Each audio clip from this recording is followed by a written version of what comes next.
पदकमलं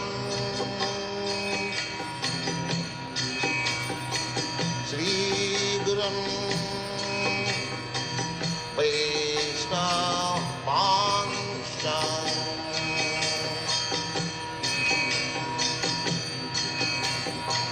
श्रीरूपं साग्रजातं सहगना रघुनाथान्वितं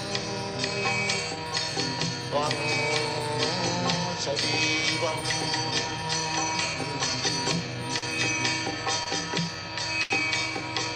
साद्वैतं सावधूतं परिजनसहितं कृष्ण चैतन्यदेवं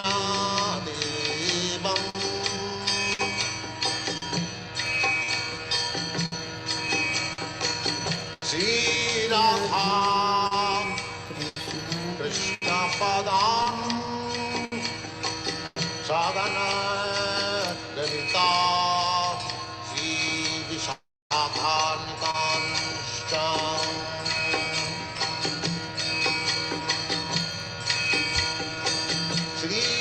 कृष्ण चैतन्य प्रभु नित्यानंद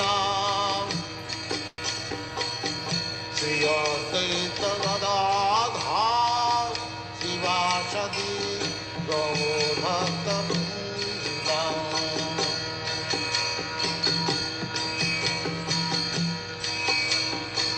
श्री कृष्ण चैतन्य प्रभु Nityanand Shri Advaita Gadadhar शिवासदि गौरभक्तवृंद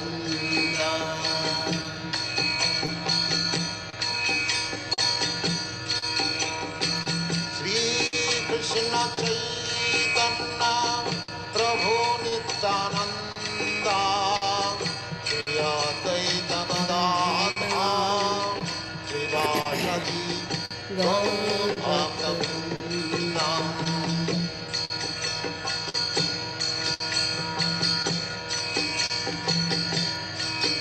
Hare Krishna Krishna Krishna Hare Hare Hare Rama Rama Rama Hare Hare Hare Krishna Krishna Krishna Hare Hare Hare Rama Rama Rama Hare Hare Hare Krishna ಎಲ್ಲರಿಗೂ ಹರೇ ಕೃಷ್ಣ ಮಾತಾಜಿ. ಹರೇ ಕೃಷ್ಣ ಮಾತಾಜಿ. ಹರೇ ಕೃಷ್ಣ ಮಾತಾಜಿ. ಹರೇ ಕೃಷ್ಣ ಮಾತಾಜಿ. ಹರೇ ಕೃಷ್ಣ. ಎಲ್ಲ ಹೇಗಿದ್ದೀರಾ? ಚೆನ್ನಾಗಿದ್ದೀವಿ ಮಾತಾಜಿ. ಹರೇ ಕೃಷ್ಣ ಹರೇ ಕೃಷ್ಣ. ಹಾ, so ಸಂತೋಷ ಸಂತೋಷ. So ಚಾಂಟಿಂಗ್ನ ಶುರು ಮಾಡೋಣ ಎಲ್ಲರೂ. ಹರೇ ಕೃಷ್ಣ.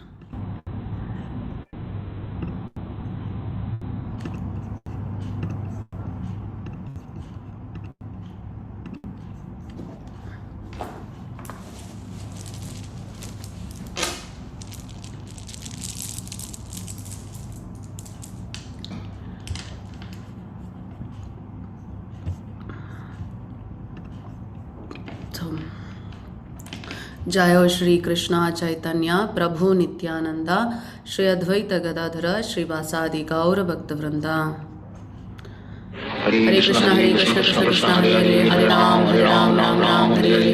हरे कृष्ण कृष्ण कृष्ण हरे हरे हरे राम राम राम हरे हरे. हरे कृष्णा कृष्ण कृष्ण हरे हरे हरे राम राम राम हरे हरे हरे कृष्णा कृष्ण कृष्ण हरे हरे हरे राम राम राम हरे हरे हरे कृष्णा कृष्ण कृष्ण हरे हरे हरे राम राम राम हरे हरे हरे कृष्णा कृष्ण कृष्ण हरे हरे हरे राम राम हरे हरे हरे कृष्णा कृष्ण कृष्ण हरे हरे हरे राम राम हरे हरे हरे कृष्णा कृष्ण कृष्ण हरे हरे हरे राम राम हरे हरे हरे कृष्णा कृष्ण कृष्ण हरे हरे हरे राम राम हरे हरे हरे कृष्णा कृष्ण कृष्ण हरे हरे हरे राम राम हरे हरे हरे कृष्णा कृष्ण कृष्ण हरे हरे हरे राम राम हरे हरे हरे कृष्णा कृष्ण कृष्ण हरे हरे हरे राम राम हरे हरे हरे कृष्णा कृष्ण कृष्ण हरे हरे हरे राम राम हरे हरे हरे कृष्णा कृष्ण कृष्ण हरे हरे हरे राम राम हरे हरे हरे कृष्णा कृष्ण कृष्ण हरे हरे हरे राम राम हरे हरे हरे कृष्णा कृष्ण कृष्ण हरे हरे हरे राम राम हरे हरे हरे कृष्णा कृष्ण कृष्ण हरे हरे हरे राम राम हरे हरे हरे कृष्णा कृष्ण कृष्ण हरे हरे हरे राम राम हरे हरे हरे कृष्णा कृष्ण कृष्ण हरे हरे हरे राम राम हरे हरे हरे कृष्णा कृष्ण कृष्ण हरे हरे हरे राम राम हरे हरे हरे कृष्णा कृष्ण कृष्ण हरे हरे हरे राम राम हरे हरे हरे कृष्णा कृष्ण कृष्ण हरे हरे हरे राम राम हरे हरे हरे कृष्णा कृष्ण कृष्ण हरे हरे हरे राम राम हरे हरे हरे कृष्णा कृष्ण कृष्ण हरे हरे हरे राम राम हरे हरे हरे कृष्णा कृष्ण कृष्ण हरे हरे हरे राम राम हरे हरे हरे कृष्णा कृष्ण कृष्ण हरे हरे हरे राम राम हरे हरे हरे कृष्णा कृष्ण कृष्ण हरे हरे हरे राम राम हरे हरे हरे कृष्णा कृष्ण कृष्ण हरे हरे हरे राम राम हरे हरे हरे कृष्णा कृष्ण कृष्ण हरे हरे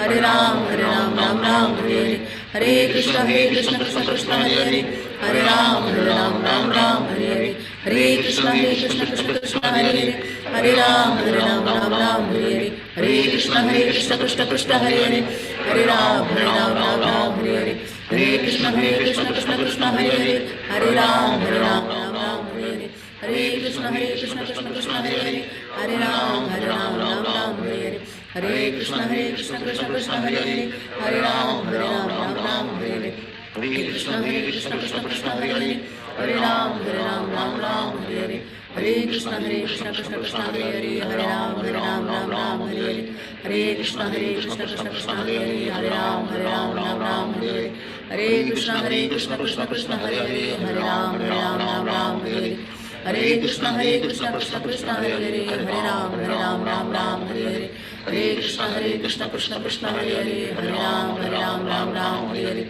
हरे कृष्णा कृष्ण कृष्ण हरे हरे हरे राम राम हरे हरे हरे कृष्णा कृष्ण कृष्ण हरे हरे हरे राम राम हरे हरे हरे कृष्णा कृष्ण कृष्ण हरे हरे हरे राम राम हरे हरे हरे कृष्णा कृष्ण कृष्ण हरे हरे हरे राम राम हरे हरे हरे कृष्णा कृष्ण कृष्ण हरे हरे हरे राम राम हरे हरे हरे कृष्णा कृष्ण कृष्ण हरे हरे हरे राम राम हरे हरे हरे कृष्णा कृष्ण कृष्ण हरे हरे हरे राम राम हरे हरे हरे कृष्णा कृष्ण कृष्ण हरे हरे हरे राम राम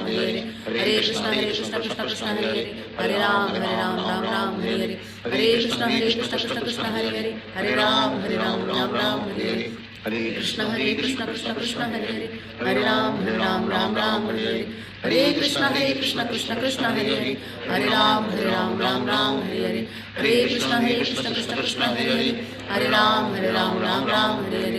हरे कृष्णा कृष्ण कृष्ण हरे हरे हरे राम राम हरे हरे हरे कृष्णा कृष्ण कृष्ण हरे हरे हरे राम राम हरे हरे हरे कृष्णा कृष्ण कृष्ण हरे हरे हरे राम राम हरे हरे हरे कृष्णा कृष्ण कृष्ण हरे हरे हरे राम राम हरे हरे हरे कृष्णा कृष्ण कृष्ण हरे हरे हरे राम राम हरे हरे हरे कृष्णा कृष्ण कृष्ण हरे हरे हरे राम राम हरे हरे हरे कृष्णा कृष्ण कृष्ण हरे हरे हरे राम राम हरे हरे हरे कृष्णा कृष्ण कृष्ण हरे हरे हरे राम राम हरे हरे हरे कृष्णा कृष्ण कृष्ण हरे हरे हरे राम राम हरे हरे हरे कृष्णा कृष्ण कृष्ण हरे हरे हरे राम राम हरे हरे हरे कृष्णा कृष्ण कृष्ण हरे हरे